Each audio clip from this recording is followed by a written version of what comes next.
بسم اللہ الرحمن الرحیم۔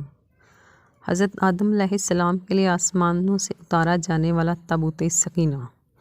اس صندوق میں کیا کچھ تھا اور اب یہ صندوق کس کی ملکیت ہے؟ پوری دنیا میں یہودی آج بھی ماہرین آثار قدیمہ کا روپ دھارے ملکوں خدائی کرتے پھر رہے ہیں، لیکن آج بھی اس میں ناکام ہے۔ اس صندوق میں کیا ہے؟ یہ صندوق یہودیوں کے لیے زندگی موت کا مسئلہ کیوں بنا ہوا ہے؟ یہودی اس صندوق کا کیا کرنا چاہتے ہیں؟ سب سے پہلے ہم قرآن پاک میں دیکھتے ہیں کہ اس صندوق کی کیا اہمیت تھی اور اس میں کیا تھا۔ ہمارے لیے قرآن پاک سے بڑھ کر کوئی حوالہ نہیں، اور ان سے ان کے پیغمبر نے کہا اسی کی بادشاہی کی یہ علامت ہے کہ وہ صندوق تمہارے پاس آئے گا جس میں تمہارے رب کی طرف سے تمہارے سکون و اطمینان کا سامان ہے، جس میں آل موسیٰ ہارون کی چھوڑی ہوئی چیزیں ہیں جسے فرشتے اٹھائے ہوئے ہوں گے، اور اگر تم ایمان والے ہو تو اس میں یقیناً تمہارے لیے بڑی نشانی ہے۔ اس آیت مبارکہ میں لفظ تابوت کا مطلب صندوق اور سکینہ کا مطلب ایسا سامان جس سے دل کو سکون اور راحت ملے، یعنی اس صندوق میں ایسا سامان تھا جس کی برکت سے دلوں کو مضبوطی اور تسکین ملتی تھی۔ تفاسیر کے مطابق صندوق سب سے پہلے حضرت آدم علیہ السلام پر جنت سے اتارا گیا تھا۔ یہ شمشاد نامی لکڑی سے بنا ہوا تھا۔ اس مقدس و متبرک صندوق میں حضرت آدم علیہ السلام اپنا ضروری سامان رکھا کرتے تھے۔ یہ صندوق نسل در نسل چلتا ہوا حضرت یعقوب علیہ السلام تک پہنچا۔ حضرت یعقوب علیہ السلام کا دوسرا نام اسرائیل تھا۔ ان کی اولاد بنی اسرائیل یعنی اولاد اسرائیل کہلائی۔ حضرت یعقوب علیہ السلام کے ایک بیٹے کا نام یہودا تھا، جس کی نسل کو ہم یہودیوں کے نام سے پکارتے ہیں۔ یہ صندوق بنی اسرائیل کے پیغمبروں کے پاس آ گیا۔ یہودیوں کے سب سے پہلے رسول حضرت موسیٰ علیہ السلام تھے۔ یہ صندوق ان کے زیر استعمال رہا۔ اس میں آپ اپنا عصا مبارک اور آپ پر نازل ہونے والی تورات کی لوحیں رکھا کرتے تھے، یعنی اس صندوق میں انبیاء کے معجزات کی اشیاء محفوظ ہوتی تھی۔ حضرت موسیٰ علیہ السلام اور حضرت ہارون علیہ السلام کے دنیا سے رخصت ہونے پر ان کے لباس، عصا مبارک، امامہ مبارک اور آسمان سے اتارا جانے والا من و سلوہ بھی اس صندوق میں محفوظ کر دیا گیا، اور یہ صندوق قوم کے سرداروں کی تحویل میں چلا گیا۔ اس کی برکت سے اس صندوق کو خاص فضیلت حاصل تھی۔ بنی اسرائیل کے لوگ اس صندوق کا بے حد احترام کرتے تھے۔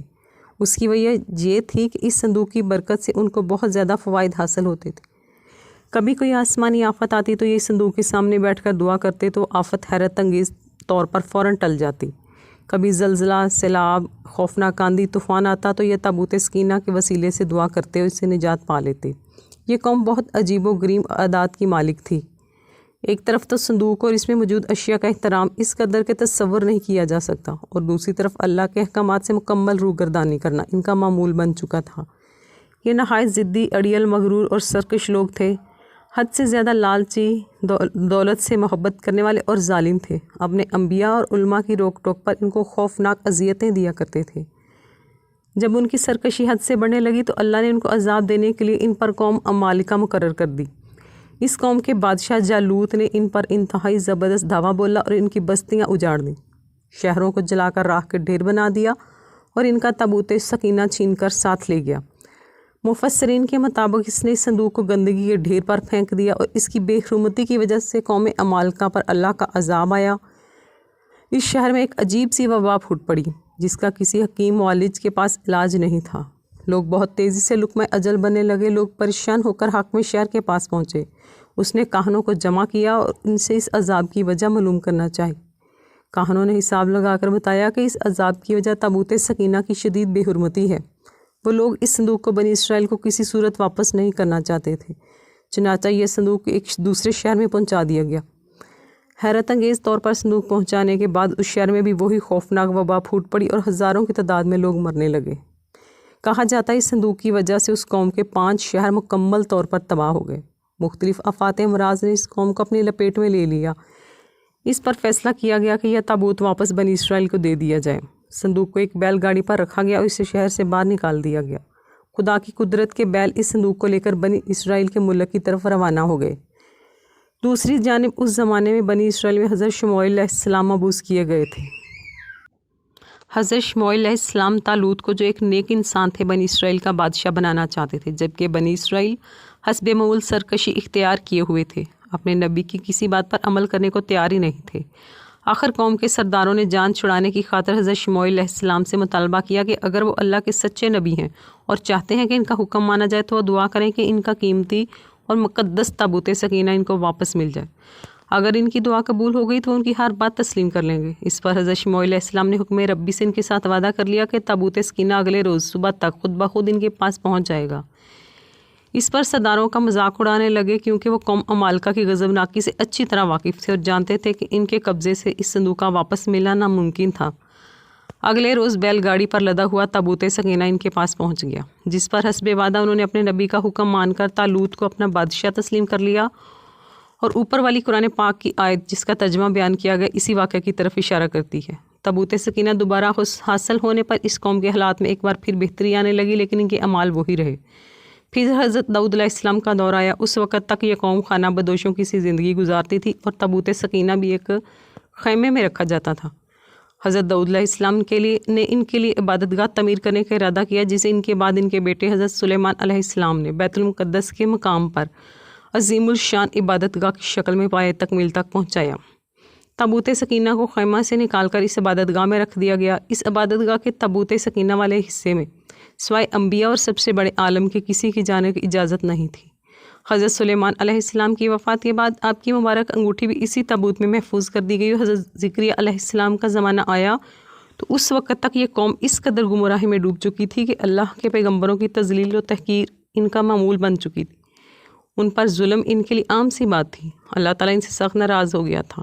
یہ حضرت عیسیٰ علیہ السلام کی پیدائش سے 586 سال پہلے کی بات ہے کہ حضرت یحییٰ کی موت کے تھوڑے ہی عرصے بعد عراق کے بادشاہ بخت نصر نے اسرائیل پر چڑھائی کی، اسرائیل کی اینٹ سے اینٹ بجا دی، لاکھوں یہودی جان سے گئے اور لاکھوں کو غلام بنا لیا گیا، بیت المقدس کو مکمل تباہ کر دیا، اس میں رکھے تابوت سکینہ کو قبضہ میں لے کر اپنے ساتھ لے گئے۔ یہ وقت بنی اسرائیل پر تاریخ میں سب سے کڑا تھا۔ بخت نصر نے تابوت سکینہ کا کیا کیا آج تک کسی کو معلوم نہیں ہو سکا۔ یہودیوں سے یہ چھن گیا۔ وہ قوم جو تاریخ کی سب سے بہترین قوم تھی، جسے اللہ کی لاڈلی قوم ہونے کا فخر حاصل تھا، اپنی بدعمالیوں کی وجہ سے ہمیشہ کے لیے اللہ کی بارگاہ میں ملعون ہو گئی، دنیا میں بھی رسوا ہو گئی۔ آج یہودیوں کو 2000 سال بعد دوبارہ اسرائیل کی سرزمین پر قدم جمانے کا موقع ملا ہے، تو بھی اس قوم کی وہی عادات و اطوار ہیں، وہی ظلم و جبر، دھونس، دھاندلی، تکبر، خود کو ساری دنیا سے اعلیٰ و عرفہ سمجھتے ہیں۔ اللہ کی طرف سے لعنت زا ہو جانے کے بعد بھی اللہ تعالیٰ کی لاڈلی قوم ہونے کی خوش فہمی، وہی مال و دولت جمع کرنے کا ہوس، ان کا کچھ بھی نہیں بدلا۔ آج بھی اسی جگہ حضرت سلیمان علیہ السلام والی عبادت گاہ تعمیر کرنے کا جنون، اسی طرح تابوت سکینہ کو دوبارہ حاصل کرنے کا بخار ہے۔ یہ آج بھی مسجد اقصیٰ کی مغربی دیوار جو ٹائٹس کے دھاوے میں بچ گئی تھی، ہیکل سلیمانی کی آخری نشانی سمجھ کر اسے لپٹ لپٹ کر دھاڑے مار کر روتے ہیں۔ اپنی عظمت کے دنوں کو یاد کر کے رونا ان کی عبادت بن چکا ہے، لیکن ابھی تک نہ سمجھ ہے کہ ان کے جنون اور ماضی سے لپٹے رہنے کا یہ عالم ہے کہ پورے کرۂ ارض کو کھود کر اس میں سے تابوت سکینہ تلاش کرتے پھر رہے ہیں۔ ان کو اپنے آخری مسیحا کا بے صبری سے انتظار ہے، جس کے جھنڈے تلے ایک بار پھر ان کو پوری دنیا پر غلبہ حاصل ہو جائے گا۔ اس ایک آنکھ والے مسیحا دجال اکبر سے ان کو اس قدر محبت ہے کہ پوری دنیا میں اس کی ایک آنکھ کی نشانی کی پرچار کرتے ہیں اور اس کی آمد پر متحد ہونے کے لیے کئی خفیہ تنظیمیں بنا رکھی ہیں، جسے خوش آمدید کہہ کر اپنا خدا مان لیں گی۔ تابوت سکینہ کی موجودہ جگہ کے بارے میں مختلف لوگ قیاس آرائیاں کرتے رہتے ہیں۔ اس پر انگریز، عیسائیوں، یہودیوں نے بڑی ریسرچ کی ہے، لیکن حتمی طور پر سارے ایک نقطے پر متفق نہیں ہو سکے۔ جو سب سے قرینے قیاس تھیوری لگتی ہے وہ یہ ہے کہ یہ صندوق اس وقت حضرت سلیمان علیہ السلام کے محل میں کہیں دفن ہے، جو فلسطین میں آج بھی گم ہے، جس کو یہودی کافی عرصے سے تلاش کرنے کی کوشش کر رہے ہیں اور آئے دن وہاں بیت المقدس میں کھدائی کرتے رہتے ہیں۔ اس کے متعلق بہت سے نظریات ہیں، اور یہ بھی ہے کہ تابوت اب بھی سلیمان علیہ السلام کے محل کے اندر ہی کہیں دفن ہے۔ کچھ کے نزدیک اس کو افریقہ لے جایا گیا۔ ایک مشہور آثار قدیمہ رائن وائٹ کا کہنا ہے کہ یہ مشرقی وسطیٰ میں موجود ہے۔ کچھ لوگوں کے مطابق اس کو ڈھونڈنے کی کوشش انگلینڈ کے علاقے میں کرنی چاہیے، جبکہ کچھ اسکالرز کا ماننا ہے کہ یہ تابوت ایتھوپیا کے گرجا گھر ایلسیا میں پڑا ہوا ہے۔ ایک اور نظریہ یہ ہے کہ بحیرہ مردار کے قریب ایک غار کے اندر کہیں گم ہو چکا ہے۔ ایک نظریہ یہ بھی ہے کہ یہودیوں نے 1981 میں اسے حضرت سلیمان علیہ السلام کے پہلے محل سے کھدائی کے دوران نکال کر کہیں نامعلوم جگہ پر منتقل کر دیا ہے، جبکہ کھدائی کرنے والے یہودیوں کا کہنا تھا کہ وہ اس صندوق کے بالکل قریب پہنچ گئے تھے، لیکن اسرائیلی گورنمنٹ نے مسلمانوں اور عیسائیوں کے پریشر میں آ کر اس کی کھدائی پر پابندی لگا دی تھی، اس لیے انہیں یہ کام نامکمل ہی چھوڑنا پڑا۔ بہرحال ان کی کوششیں جاری ہیں، لیکن تاحال انہیں ناکامی کا سامنا ہے، اور حتمی طور پر کچھ نہیں کہا جا سکتا کہ یہ تابوت اب کہاں ہے۔